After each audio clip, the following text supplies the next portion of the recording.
Hello students, how are you? I hope you must be fine. So dear students, क्या आप active और passive voice से परेशान हैं? क्या आपको अभी तक समझ में नहीं आया है? अगर आपको अंडरस्टैंडिंग नहीं हुई तो आज मैं आपको इस वीडियो के थ्रू आपको सिंपल तरीके से अंडरस्टैंड करवाऊंगा। तो एक्चुअली एक्टिव और पैसिव वॉइस होते क्या है? कभी कभी हम सोचते हैं कि जो एक्टिव और पैसिव वॉइस है वो ग्रामेटिकल लेवल पे हमें अंडरस्टैंड करना नहीं। अगर आपको सेंटेंसेस बोलना है, बहुत सारे सेंटेंसेस को यूज करना है, तो आपको एक्टिव और पैसिव वॉइस की जरूरत पड़ेगी। अगर आपको टेंसेस अच्छे से आते हैं तो डेफिनेटली आपको एक्टिव और पैसिव वॉइस भी क्लियर हो जाएंगे।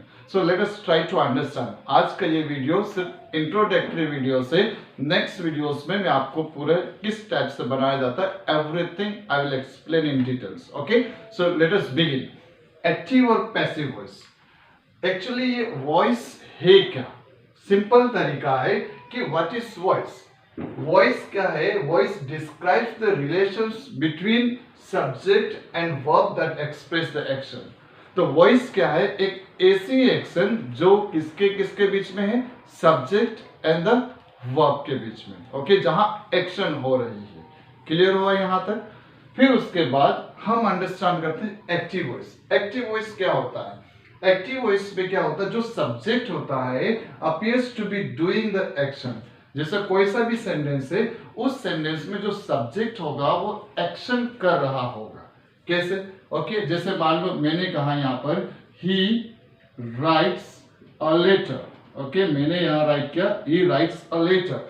तो यहाँ पर जो सब्जेक्ट है वो क्या कर रहा है? एक्शन कर रहा है। क्या एक्शन कर रहा है? राइट करने की एक्शन कर रहा है। तो ये अपना क्या हो गया? Active voice. फिर बात करते हैं पैसिव वॉइस की। पैसिव वॉइस में क्या होता है? जो सब्जेक्ट है, ओके, जो सब्जेक्ट होता है appears to be receiving the action. ये जो जैसे इसको हम पैसिव वॉइस में राइट करते हैं, a letter is written by him. Okay, तो जैसे हमने कहा कि a letter is written by him, यहां पर क्या था कि एक्टिव वॉइस में क्या था? जो सब्जेक्ट था वो एक्शन कर रहा था और doing the action, that means यहां पर सिंपल क्लियर दिख रहा था। लेकिन अगर हम पैसिव वॉइस की बात करें, जो सब्जेक्ट होगा, तो ये अपना सब्जेक्ट हो गया। Appears to be receiving the action, ऐसे लगता है जैसे क्या हो रहा है? वो एक्शन को रिसीव कर रहा है। जैसे हमने क्या बोला यहाँ पर, ही राइट्स अ लेटर, वह लेटर लिखता है। तो अगर हम बात करें तो लेटर उसके द्वारा लिखा जाता है। तो वेरी सिंपल है, जो एक्शन हो रही है कौन रिसीव कर रहा है? सब्जेक्ट रिसीव कर रहा है, इसलिए ये हुआ passive voice. Both the meanings are same, but बोलने का जो तरीका है वो डिफरेंट है। क्लियर हुआ यहाँ तक? ओके, तो आपको क्लियर हो गया। तो सबसे पहले अगर हम एक्टिव वॉइस और पैसिव वॉइस को देखते हैं तो किस टाइप से बनता है। सबसे पहले let us see the structure of active voice. हमेशा याद रखना, जब कभी भी आप कोई सा भी सेंटेंस बनाते हो तो सबसे पहले वहां पर चार चीजों की जरूरत पड़ेगी। कौन सी? एक तो सब्जेक्ट की जरूरत पड़ेगी, हेल्पिंग वर्ब की जरूरत पड़ेगी, मेन वर्ब की जरूरत पड़ेगी एंड द ऑब्जेक्ट की जरूरत पड़ेगी। फोर थिंग्स हो गई। कौन सी? Subject, helping verb, verb and the object. Clear हो गया? उसके बाद ये चारों चीजों को अब हम अंडरस्टैंड करते हैं कैसे क्या है। जब कभी भी एक्टिव वॉइस रहेगा तो उसमें सब्जेक्ट सबसे आगे रहेगा, ओके, हेल्पिंग वर्ब रहेगा, वर्ब रहेगा, ओके, देन ऑब्जेक्ट रहेगा, फिर अदर ऑब्जेक्ट्स भी हो सकते हैं। जब आप पैसिव वॉइस की बात करो तो पैसिव वॉइस में भी सेम चीजें मिलेगी, ओके, लेकिन यहां पर ऑब्जेक्ट रहेगा, फिर हेल्पिंग वर्ब रहेगी, फिर third form of the verb bye and the subject. अब क्या हो रहा है अंडरस्टैंड करो।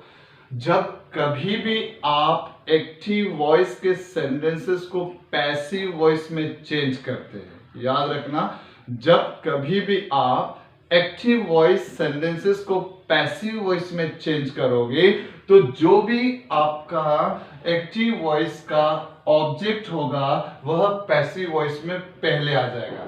उल्टा पुल्टा हो रहा है, याद रखना, ओके। जो पीछे था आगे आ गया और आगे था पीछे आ गया।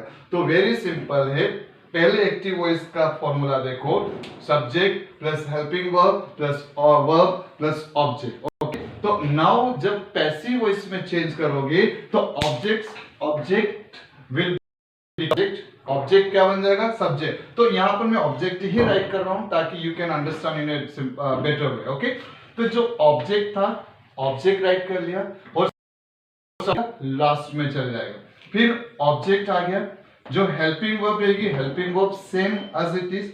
जो वर्ब रहेगा, वर्ब याद रखना, आप नींद में भी हो सो भी रहे हो तो आपको याद रखना है कि पैसिव वॉइस में वर्ब की थर्ड फॉर्म ही लगानी है। कौन सी फॉर्म लगानी है, थर्ड फॉर्म। तो ये वर्ब, तो यहां में third form. Okay, passive voice में कोई सा भी टेंस हो, you have to use the third form of the verb.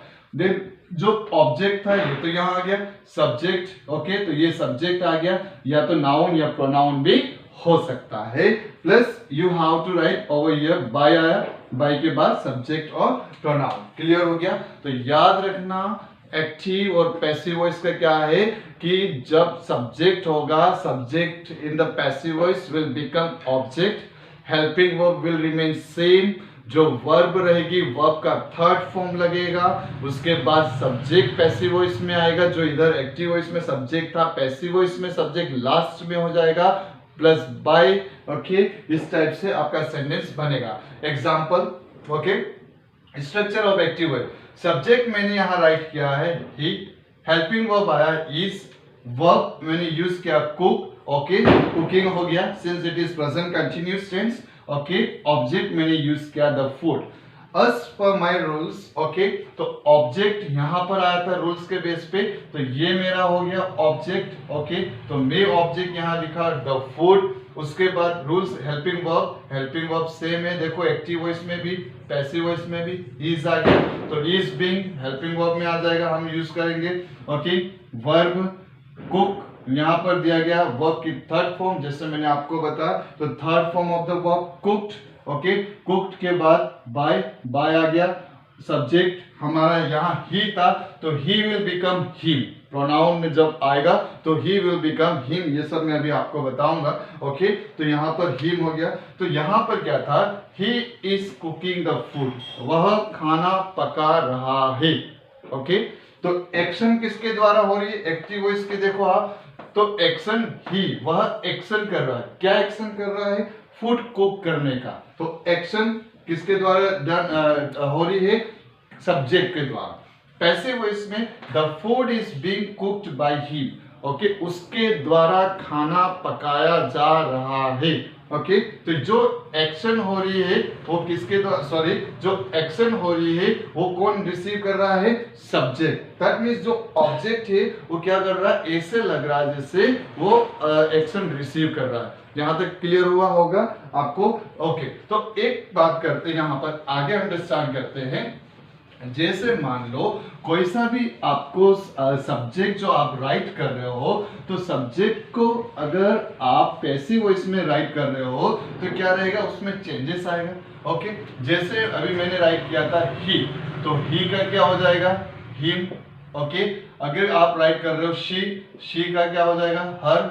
Okay, अगर दे होगा, सब्जेक्ट अगर आपका दे होगा तो पैसिव वॉइस में क्या हो जाएगा, देम हो जाएगा। ओके, यू, ओके, बाय, तो यहां पर यू का यू रहेगा, वी का क्या हो जाएगा, अस हो जाएगा, आई का ओके मी हो जाएगा।